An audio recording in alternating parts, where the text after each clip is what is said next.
Esta é a história de como um homem, no ponto mais baixo de sua vida, encontrou seu propósito em algo tão frágil quanto uma folha de papel. A vida de Sérgio havia se tornado um beco sem saída. O desemprego e a solidão o haviam convencido de que o fim era a única saída.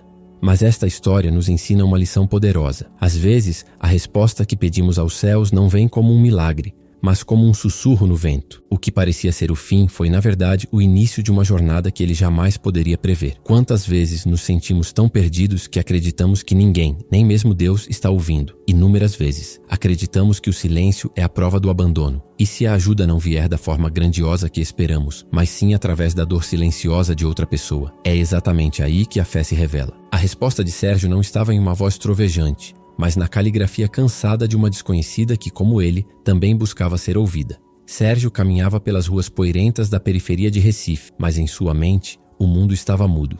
Aos 40 anos, ele carregava o peso de um divórcio recente e a vergonha de uma demissão que o deixou sem chão. O sol da tarde castigava o asfalto, mas Sérgio sentia apenas o frio da desesperança. Ele parou perto de uma ponte, olhando a água barrenta do rio, e seus pensamentos se tornaram perigosamente escuros. Não há mais nada para mim, ele murmurou. Foi quando o vento, uma rajada súbita e quente, trouxe algo até seus pés. Não era lixo comum, era uma folha de caderno pautado, amarelada, dobrada com cuidado. Por um impulso que ele mesmo não entendeu, ele a pegou. A caligrafia era trêmula, de alguém com mãos cansadas, e o endereço era simples, quase infantil. Para meu amigo, Deus. Sérgio franziu o senho. Era uma piada? Ele abriu a carta e o que leu não foi um pedido.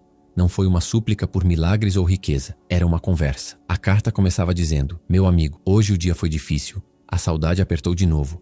Mas eu vi um sabiá na janela e lembrei que o Senhor ainda pinta o mundo. Sérgio permaneceu ali, na beira da ponte, o ruído do tráfego distante abafado pelo som do próprio coração. Ele releu a carta, desta vez mais devagar. A tinta azul, levemente borrada, falava de saudades de um Roberto e de uma filha que morava longe. Falava sobre o gosto do café naquela manhã, que parecia mais forte, e como isso a fez lembrar da infância. Não havia pedidos, havia apenas constatações. Era o diário de uma alma que, apesar das perdas evidentes, se recusava a parar de observar o mundo. Eu sei que o Senhor não me esqueceu, dizia o final da carta, mesmo quando eu esqueço de procurar. A sua pintura no céu hoje estava linda. Obrigada. Sérgio dobrou o papel com um cuidado que não lhe era habitual. O impulso escuro que o levara até aquela ponte havia se dissipado, substituído por uma curiosidade perplexa. Ele, com sua saúde, sua juventude relativa, estava pronto para jogar tudo fora. E esta mulher, que claramente havia perdido pessoas que amava e vivia uma vida simples, ainda agradecia pela cor do céu. A vergonha o atingiu, mas não a vergonha destrutiva de antes. Era uma vergonha que o ancorava, que o impedia de dar o próximo passo em direção ao vazio. Ele olhou para o rio, agora apenas água suja, e se afastou da mureta. Ele não sabia quem era a autora, mas aquela carta, destinada a Deus, havia encontrado o destinatário errado, ou talvez o certo. Longe dali, numa pequena casa de alvenaria desbotada, Dona Zuleide terminava sua rotina noturna. Ela era uma mulher de 72 anos, cujos ombros curvados contavam a história de uma vida de trabalho duro e perdas profundas. Viúva há 20 anos, sua única filha morava no sul, e as visitas eram raras. A solidão era sua companheira constante, mas ela havia encontrado uma forma de lidar com ela. Há décadas, ela escrevia. Ela se sentou à sua pequena mesa de cozinha, a luz amarela do poste entrando pela janela. Pegou uma folha de caderno e sua caneta favorita. Meu amigo, ela começou. Ela contou a ele sobre o vento forte da tarde, que quase levou seu varal de roupas. Contou sobre o vizinho que dividiu um pão doce com ela. E então, ela tocou na ferida. Hoje a saudade do Roberto apertou forte. Fez 20 anos que o Senhor o levou. Às eles, acho que não vou aguentar, mas... Ela não escrevia para que os problemas desaparecessem. Ela escrevia para que eles tivessem um lugar para ir. Para ela, Deus não era uma entidade distante. Era o ouvinte silencioso que se sentava à mesa com ela todas as noites. Ela não pedia que a dor fosse removida. Ela pedia força para carregá-la. Quando terminou, ela dobrou a carta. Normalmente, ela a colocaria dentro de uma velha caixa de sapatos gasta, que guardava centenas de outras conversas. Mas ela se lembrou do vento daquela tarde. Ela havia deixado a carta que Sérgio encontrou secando na mesa perto da janela aberta. Uma rajada mais forte a pegou. Zuleide viu o papel voar, girar no ar e desaparecer por cima do muro do quintal. Ela correu até o portão, mas a rua estava vazia. Ela suspirou, sentindo uma pontada de violação. Eram seus pensamentos mais íntimos. Bem, ela disse ao silêncio da casa, se o Senhor deixou o vento levar, é porque queria que mais alguém lesse. Ela não fazia ideia de que a poucos quarteirões dali, aquele mesmo papel havia impedido um homem de pular. Sérgio, por sua vez, passou a noite em claro. A carta estava em sua mesa de cabeceira. Pela manhã, ele tinha um propósito. Era frágil, quase ilógico, mas era o suficiente. Ele precisava encontrar aquela mulher. Ele voltou ao local onde encontrou o papel. Era uma área residencial simples, perto do rio. Não havia nome na carta nem endereço. Como encontrar alguém assim? Ele passou o dia vagando. Entrou em padarias, pequenas mercearias. Ele não sabia o que perguntar. Estou procurando uma senhora que escreve cartas para Deus? Ele seria taxado de louco. Ele apenas observava. Observava as idosas que passavam, tentando adivinhar qual delas teria aquela caligrafia trêmula e aquela fé resiliente. O dia passou, e a frustração começou a corroer a esperança recém-descoberta. Talvez fosse apenas isso, um acaso, um momento estranho que o salvou, mas que não tinha sequência. Ele estava prestes a desistir quando parou em frente a um pequeno armazém. Ele comprou uma garrafa de água e, ao pagar, viu uma senhora no balcão ao lado, comprando um pacote de café e um pão. Ela conversava com o dono da loja. O dia hoje foi pesado, seu Antônio, mas essa chuva de ontem pelo menos limpou o ar, não foi? Até o cheiro da rua está melhor. Algo na voz dela, uma mistura de cansaço e aceitação, fez Sérgio parar. Ele olhou para as mãos dela enquanto ela contava as moedas. Mãos enrugadas, com as veias saltadas. Mãos que pareciam ter escrito muito. Ele sentiu o coração acelerar. Era ela? Ele não tinha como saber. Ela agradeceu ao dono e se virou para sair, caminhando devagar. Sérgio ficou paralisado. Se ele estivesse errado, pareceria um tolo, ou pior, um assediador. Mas se ele estivesse certo, ele saiu da loja e a viu virando a esquina. Em um impulso, ele a seguiu, mantendo uma distância segura, o papel em seu bolso parecendo pesar uma tonelada. Ele não sabia o que diria. Ele só sabia que pela primeira vez em meses, ele não estava caminhando em direção ao fim, mas em direção a um começo. Sérgio manteve os olhos fixos na silhueta dela, que se movia com uma lentidão dolorosa, mas constante. Cada passo dela parecia ecoar a exaustão que ele sentia na alma. Ele a seguiu pelas ruas que iam se tornando mais estreitas, o asfalto dando lugar à terra batida. Ele se sentia um predador, um tolo, ou ambos. O que ele estava fazendo? Perseguindo uma senhora indefesa? A razão gritava para que ele voltasse para seu apartamento vazio, para a sua miséria familiar. Mas o papel em seu bolso era uma âncora. Era a única coisa real que lhe acontecera em meses. Ele quase a perdeu de vista quando ela parou para cumprimentar um menino que empinava pipa. Ela sorriu, e mesmo à distância, Sérgio viu o cansaço em seu rosto se suavizar por um momento. Aquela interação simples o paralisou. Ele estava invadindo a vida de alguém que, apesar de suas próprias lutas, ainda tinha a capacidade de sorrir para uma criança. A vergonha de sua intenção suicida voltou com força, mas desta vez misturada com uma admiração que o confundia. Dona Zuleide chegou a um portão de ferro baixo, pintado de um azul que o sol e a chuva haviam transformado em um cinza manchado. A casa era pequena, mas o quintal, embora empoeirado, tinha vasos de plantas resilientes. Ela tirou um molho de chaves do bolso e, por um momento, suas mãos tremeram ao tentar acertar a fechadura. Sérgio parou do outro lado da rua. O coração batia contra suas costelas com uma força que o deixava enjoado. Era agora ou nunca. Se ele recuasse, a esperança frágil que o vento lhe trouxera se dissiparia com a mesma facilidade. Ele respirou fundo o ar quente de Recife e atravessou a rua. Com licença, senhora. A voz dele saiu mais rouca do que ele pretendia. Dona Zuleide se virou bruscamente, a chave ainda na fechadura. O susto foi visível em seus olhos.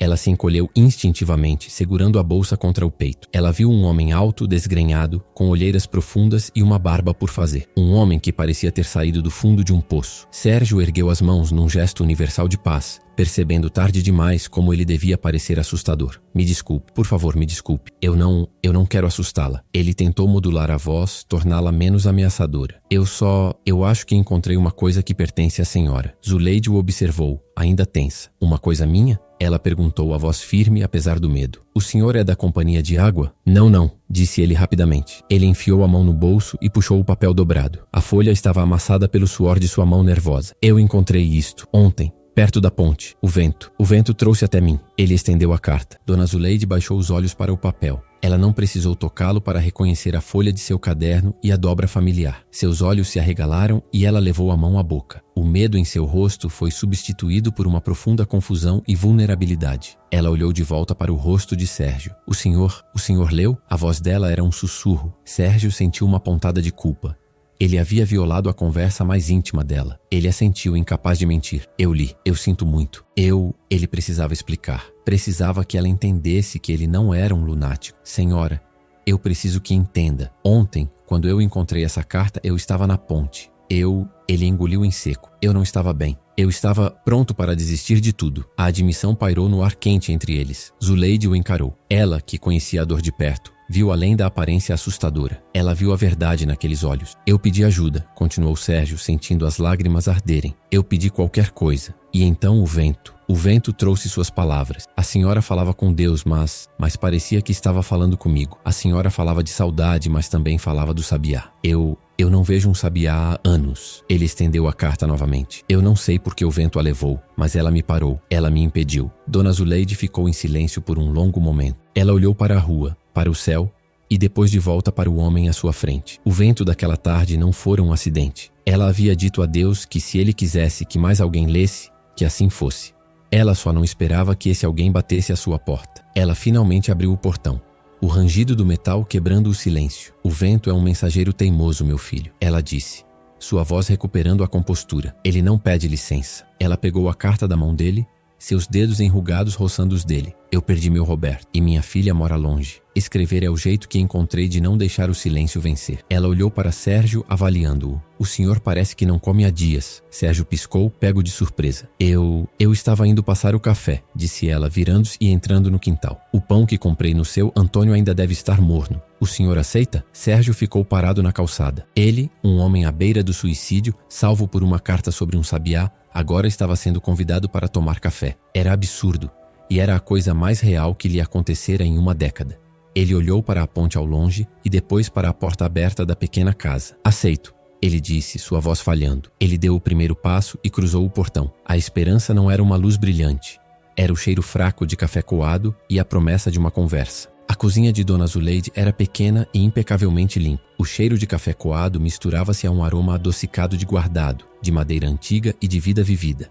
Para Sérgio, que havia passado os últimos meses num apartamento estéril, cheirando apenas a poeira e fracasso, a sensação foi avassaladora.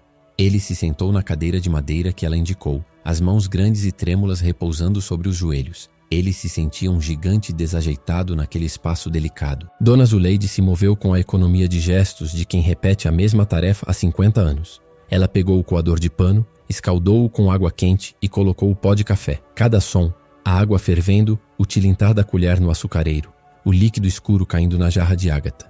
Era preciso e reconfortante. Ela não o olhava diretamente, dando-lhe espaço para respirar, para simplesmente existir em sua cozinha. Ela colocou 2 xícaras de louça grossa sobre a mesa e partiu o pão doce. "O senhor gosta com açúcar?" Ela perguntou a voz calma. Sérgio apenas balançou a cabeça. Ele não sabia do que gostava. Ele havia esquecido. Ela serviu o café. O vapor subiu e ele levou a xícara às mãos, sentindo o calor penetrar sua pele fria. O primeiro gole foi forte, quase amargo, mas o despertou. "O senhor me perdoe o susto", disse Zuleide sentando-se à frente dele. "Não estou acostumada a receber visitas que não sejam o carteiro." Sérgio olhou para ela, para aquela mulher que ele invadira. "Não, senhora. Eu é que peço perdão. Eu li sua carta. Eu não devia." Zuleide deu um pequeno gole em seu café. "Eu escrevo há muito tempo, desde que Roberto se foi." Ela gesticulou com a cabeça para um retrato desbotado na parede, de um homem sorridente com um bigode farto. "No começo eu gritava, de raiva, depois eu chorava, mas o silêncio da casa era muito grande. Comecei a escrever para não deixar o silêncio me engolir." Ela olhou para a janela, para as plantas no quintal. "Eu não escrevo pedindo milagre, meu filho. Eu escrevo para contar o dia. Conto que o pão estava bom, ou que a vizinha brigou com o gato. Conto que a saudade está doendo. É como se, ao escrever, eu colocasse a dor do lado de fora de mim por um tempo." Sérgio ouvia fascinado. Ele, que havia se isolado em sua própria dor, via uma mulher que havia convidado Deus para se sentar nela. "Eu tenho uma caixa delas", ela continuou, apontando para uma velha caixa de sapatos decorada com papel de presente antigo em cima de um armário. "Centenas de cartas que nunca saíram daqui. A de ontem foi a primeira que o vento levou." Ela o encarou. Seus olhos, embora cansados, eram incrivelmente lúcidos, e o vento a levou direto para o homem que mais precisava dela. A simplicidade daquela afirmação atingiu Sérgio. Não havia julgamento, apenas um fato. "Eu não sabia o que fazer", sussurrou Sérgio, olhando para o café em sua xícara. "Eu perdi meu emprego, minha esposa. Ela se foi. Eu não tenho família aqui." Eu olhei em volta e tudo o que eu via era nada. Um buraco. Eu não rezei. Eu só desisti. "O senhor achou que Deus não estava ouvindo", disse Zuleide. Não como uma pergunta, mas como uma afirmação. "Eu achei que ele não se importava", admitiu Sérgio. "Ah, meu filho." Zuleide sorriu um sorriso triste. "A gente espera que Deus fale num trovão, que mande um raio de sol no meio da tempestade. Mas ele não trabalha assim, não.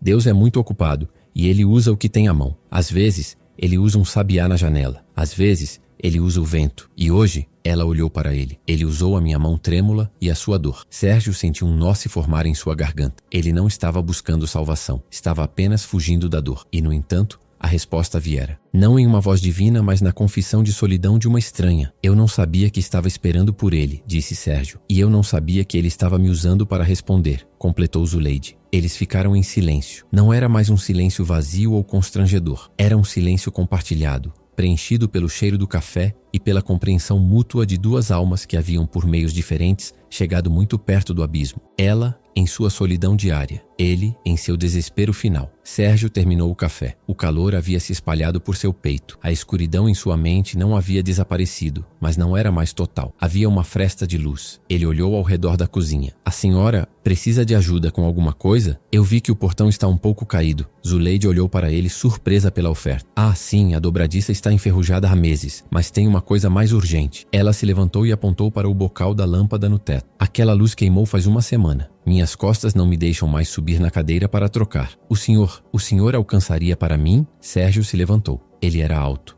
Ele podia fazer aquilo. Era uma tarefa simples. Um homem que, horas antes, não via sentido em sua própria existência, agora tinha uma tarefa: trocar uma lâmpada. Zuleide lhe entregou uma lâmpada nova. Sérgio puxou a cadeira, subiu e, com as mãos que antes tremiam de desespero, desrosqueou a lâmpada queimada e colocou a nova. Ele desceu e apertou o interruptor. A cozinha se encheu de uma luz clara e forte, iluminando o rosto de Dona Zuleide e o caminho de Sérgio de volta à vida. A luz clara e forte da lâmpada nova inundou a cozinha, revelando o que a penumbra escondia: pequenas rachaduras no azulejo, a pintura descascada da parede e, mais importante, o rosto de Dona Zuleide. Ela olhava para a luz com uma expressão de quase espanto, como se tivesse esquecido o quão claro o mundo poderia ser. Meu Deus, ela murmurou. Fazia muito tempo que eu não via a cor verdadeira dessa parede. Ela se virou para Sérgio, que ainda estava perto do interruptor. Um sorriso genuíno, o primeiro que ele via, iluminou o rosto dela. Obrigada, meu filho. Minhas vistas já não são boas, mas essa luz ajuda. Sérgio sentiu algo se mover dentro dele. Um gesto, um ato. Ele tinha feito algo útil. Ele olhou para as próprias mãos. As mesmas mãos que há 24 horas ele julgava inúteis, capazes apenas de encerrar sua própria história.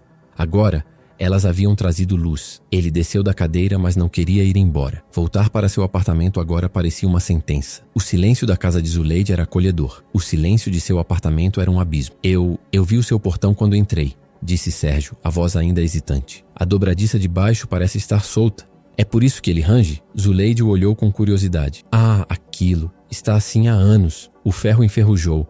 Roberto, meu marido, é que cuidava dessas coisas. Eu só me acostumei com o barulho. Eu não sou um profissional, disse Sérgio, mas eu acho que consigo consertar, se a senhora tiver ferramentas. Talvez um pouco de óleo. Zuleide ponderou. Ela via a necessidade nos olhos dele. Não era uma necessidade de consertar o portão dela. Era a necessidade de consertar algo. Ela, que por tanto tempo conversou com Deus sobre suas perdas, reconheceu uma alma que estava no limite da sua. Eu tenho uma caixa de ferramentas velha do Roberto no galpão, disse ela. Mas está tudo enferrujado como o portão. Eu posso voltar amanhã? Sérgio perguntou quase com urgência. Eu trago o que precisar. Óleo, talvez uma lixa. Zuleide assentiu devagar. Pois venha, se o senhor não se importar de mexer em velharia. Sérgio saiu da casa de Zuleide quando o sol começava a se pôr. A caminhada de volta foi diferente. Ele ainda sentia o peso do desemprego, a dor do divórcio. Nada daquilo havia mudado, mas ele não pensou na ponte. Ele pensou em qual tipo de óleo seria melhor para a ferrugem. Ele voltou no dia seguinte, e no outro. O conserto do portão levou 3 dias.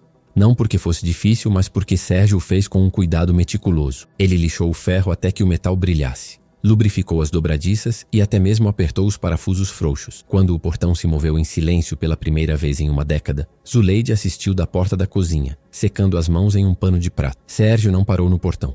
Ele viu que a pia da cozinha pingava. Ele consertou. Havia uma telha solta no telhado, fazendo uma goteira na área de serviço. Ele subiu e ajeitou. Ele não pedia dinheiro. Zuleide não oferecia. Em troca, ela lhe dava o que ele precisava mais do que dinheiro. Ela lhe dava café, lhe oferecia um prato de comida na hora do almoço e, o mais importante, lhe dava sua presença silenciosa. Enquanto ele trabalhava, ela se sentava na cozinha, escrevendo suas cartas diárias. Ele ouvia o raspar suave da caneta no papel. A dor dela, a solidão que a motivava a se escrever, tornara-se a trilha sonora do recomeço dele. Uma tarde, enquanto ele descansava bebendo água, ele a observou. A senhora escreve sobre mim? Ele perguntou. Zuleide ergueu os olhos do caderno. Eu escrevo sobre tudo, meu filho. O mundo não para só porque estamos tristes. E o que a senhora diz a ele? Sobre mim, ela dobrou o papel, mas não o guardou. Eu disse a ele que o vento que levou minha carta foi muito atrevido, mas que em troca ele me mandou um ajudante que parece ter pressa de consertar o mundo. Ela sorriu. E eu disse que acho que, na verdade, ele está consertando a si mesmo. Sérgio sentiu um calor que não vinha do sol de Recife. Ela o via. Ela entendia. Ele não se tornou um homem feliz da noite para o dia. A depressão era uma sombra longa. Mas agora, ele tinha um lugar para ir pela manhã. Ele tinha um propósito que cabia em suas mãos. A dor de Zuleide, destilada em palavras diárias para Deus, havia se tornado o farol dele. Ela nunca lhe deu um sermão. Ela nunca falou de milagres. A fé dela era prática. Era o café coado, a lâmpada trocada e a aceitação de que a dor faz parte do dia, assim como o sabiá na janela. Ela o ensinou a recomeçar não lhe dando respostas, mas lhe dando um portão para arrumar. E ao fazer isso, ela o lembrou de que nenhuma vida está tão quebrada que não possa ser reparada com um pouco de esforço, um pouco de tempo e a companhia de alguém que entenda o valor de uma conversa silenciosa. Assim como a carta de Dona Zuleide encontrou quem precisava, queremos que nossas histórias encontrem você. Se você também acredita no poder das conexões e dos recomeços, inscreva-se no canal para não perder nenhuma lição de vida como esta.